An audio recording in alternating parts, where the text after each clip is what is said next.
Welcome to the Hot Mess Hacienda, where it's chaos in the back and healing in the front. I'm Antibiotics, and it's time to fill today's emotional prescription. Today's symptom is exhaustion, the kind you feel in your bones. Not because you're tired of parenting, but because you're tired of having to prove that your child deserves protection. Because when your kid is being bullied, everybody wants you to be calm, everybody wants you to be polite, and everybody wants you to be reasonable. But nobody wants you to be right. And that's because the worst part of bullying isn't always the bully. Sometimes the worst part is the silence around them. The adults who minimize it. The systems that investigate forever but never change anything. The meetings that turn into circles of careful language. And the conversations where your kid becomes a situation and not a human being. And if you're a parent listening to this, you know exactly what I mean. Because at some point, you stop asking, why is this happening? And you start asking, why is everyone so comfortable letting it continue? Because bullying doesn't survive on one kid's cruelty. Bullying survives on permission.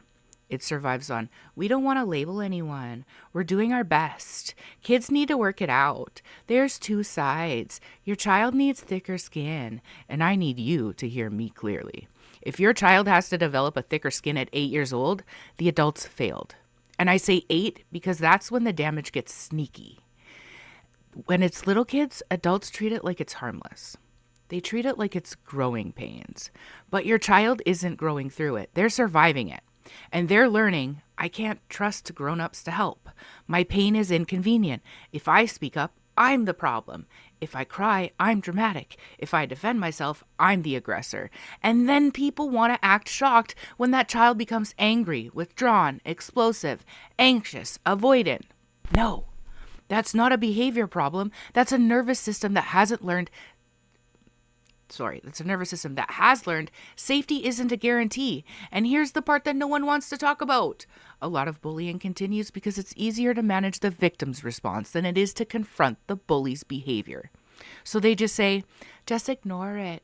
Just don't react. Just walk away. But what they're really saying is, be quieter about your suffering. Because adults love a resilient child when it means they don't have to do anything. And that's why parents get angry. Not because we're overreacting, not because we're dramatic, but because we're watching our kids be asked to carry pain so adults can stay comfortable.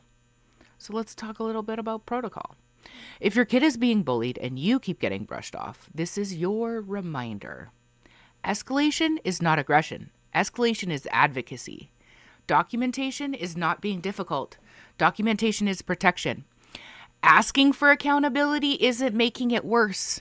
Asking for accountability is how you stop it, because you're not asking for special treatment. You're asking for basic safety. And if anyone tries to shame you for that, if anyone tries to label you that parent, good. Be that parent. Be the parent who refuses to let cruelty become normal. Be the parent who won't accept we're working on it as an ending. Be the parent who keeps showing up until the system has responded.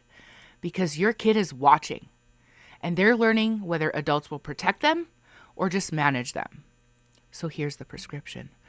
Don't teach your child to tolerate harm in order to belong. Teach them that belonging should never cost them their dignity. And if the adults around them won't do their job, then you do what parents do best. You become the boundary. You become the voice. You become the paper trail, and you make it clear that silence is not an option when a child is being harmed. And if you're carrying exhaustion from this, if you've been made to feel like you're too much for caring, you're not. You're awake. And if you're still listening, I appreciate you more than you know. Antibiotics out.